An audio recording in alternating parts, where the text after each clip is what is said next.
Assalamualaikum warahmatullahi wabarakatuh. Welcome back di channel gua ya, Bah Gojo. Oke, pada kesempatan video kali ini, gue bakalan sharing nih mengenai Jetpack Compose Android ya. Jadi ini sebenarnya materi ini berkaitan dengan materi Android. Oke. Tapi sebelum itu, teman-teman yang belum subscribe, jangan lupa subscribe dulu ya. Kalau suka like ya, biar nggak ketinggalan info menarik lah ya dari Bah Gojo. Oke, sebelum gue jelasin Jetpack Compose, gue mau ngasih info dulu nih ke teman-teman. Di video ini dan video yang akan datang, gue bakalan banyak-banyak bikin tutorial Jetpack Compose ya, karena menurut gua Jetpack Compose ini penting ya, apalagi buat kita ya sebagai Android developer atau buat teman-teman yang sedang berjuang di karir, berjuang untuk berkarir di Android developer gitu ya. Ini penting Jetpack Compose gitu ya. Oke, kalau gitu kita langsung mulai. Nah, apa itu Jetpack Compose? Nah, ini ya. Jadi Jetpack Compose itu dia sebuah alat ya, atau sebuah library ya. Kita sebutnya sebuah library untuk membantu kita membuat tampilan natif yang lebih cepat dan sederhana gitu. Jadi codingan yang dihasilkan itu lebih sedikit gitu. Nah, seperti yang kita tahu ya, kalau misalnya kita kita ngoding tanpa Jetpack Compose, itu pasti kita menggunakan XML, ya kan? Kemudian nanti setelah kita menggunakan XML-nya kita konekkan ke dalam Kotlin class atau Java class, ya kan? Jadi 2 kali kerja tuh sebetulnya. Nah, dengan kita menggunakan Jetpack Compose itu tuh nggak perlu hal yang seperti itu. Kita nggak perlu pakai XML. Kita hanya deklarasi UI-nya itu di Kotlin class-nya aja. Jadi function deklarasi lah gitu. Kayak mungkin kalau teman-teman familiar dengan React Native, nah mirip-mirip seperti itu. Jadi menggunakannya komponen untuk UI-nya. Gitu ya. Selain itu juga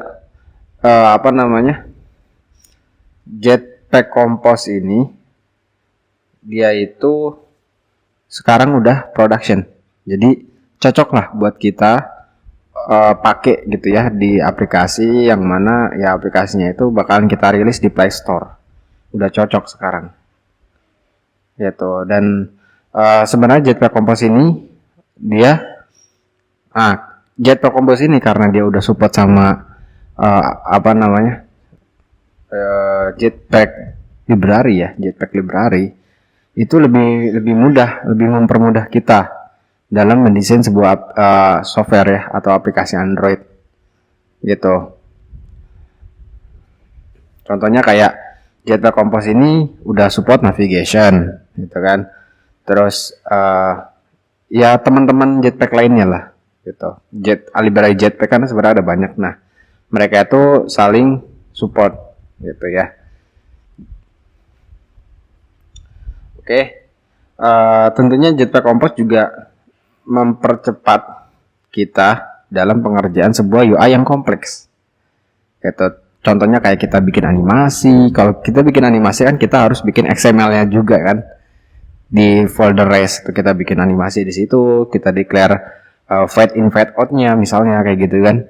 Nah, kalau Jetpack Compose lebih mudah nanti. Kita bikin animasinya, kita bikin UI yang kompleks gitu ya. Oke.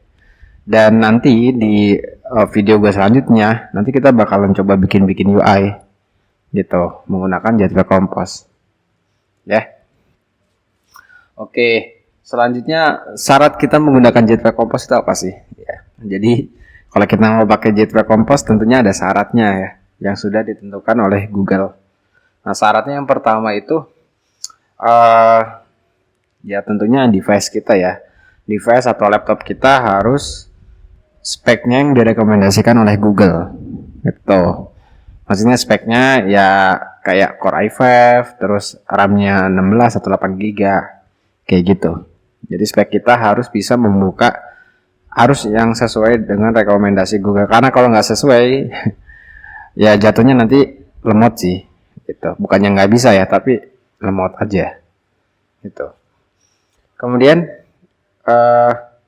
untuk menggunakan Jetpack Compose, kita harus menginstal Android Studio yang versi Arctic Fox atau yang terbaru. Nah, sekarang itu yang terbaru ya, ini di tahun 2022 ya, yang terbaru itu Bumblebee. Gitu, yang terbaru Bumblebee. Nah, saran gue ya nggak harus Arctic Fox atau Bumblebee, tapi yang terbaru aja. Gitu ya, yang terbaru aja. Oke, lanjut ya. Nah, ini dia. Jadi materi-materi yang bakalan rencana gua bikin video itu kurang lebih ini ya. Kurang lebih nanti kita bakalan menyamakan mindset kita ya. Mindset kita tentang Compose. Jadi Compose sama Android yang menggunakan XML itu beda nanti ya. Jadi nanti kita bakalan melakukan pendekatan deklaratif Compose. Itu. Kemudian nanti kita bakalan mengolah status ya. Mengolah status, siklus proses composable, efek samping dari Compose, phase Jetpack Compose, lapisan arsitektur, semantik di Compose, data yang dibatasi secara lokal dengan composition lokal. Ya sebenarnya materi Jetpack Compose itu banyak ya teman-teman. Nah di video kali ini dan video yang akan datang gue bakalan lebih ke fundamentalnya aja gitu ya. Fundamentalnya teman-teman nih biar kokoh gitu ya. Biar kokoh dalam kita ngoding Jetpack Compose gitu ya. Karena sebuah bangunan itu dia bakalan tahan lama kalau pondasinya kuat ya enggak. Nah, jadi di sini gue lebih menekankan fondasi teman-teman gitu. Ya, mungkin di video berikutnya kita bakalan mulai dari pendekatan deklaratif Compose. Nah, tapi kita nggak bakal apa ya? Maksudnya kita bikin video pendekatan deklaratif Compose-nya itu sambil kita bikin UI. Jadi nggak hanya sekedar apa itu pendekatan deklaratif Compose, terus ya. Tapi nanti kita bakalan sekalian kita implementasi bikin UI-nya. Pakai Jetpack Compose ya. Gitu. Iya. Oke. Mungkin itu aja ya, teman-teman. Terkait dengan Jetpack Compose. Ya. Kurang lebihnya mohon maaf. Jangan lupa subscribe dan like. Terus kalau ada saran atau ada yang mau ditanyakan, tulis aja di kolom komentar ya. Itu bagus banget nanti saran-saran yang dari lulu pada ya. Gitu. Akhir kata, wassalamualaikum warahmatullahi wabarakatuh.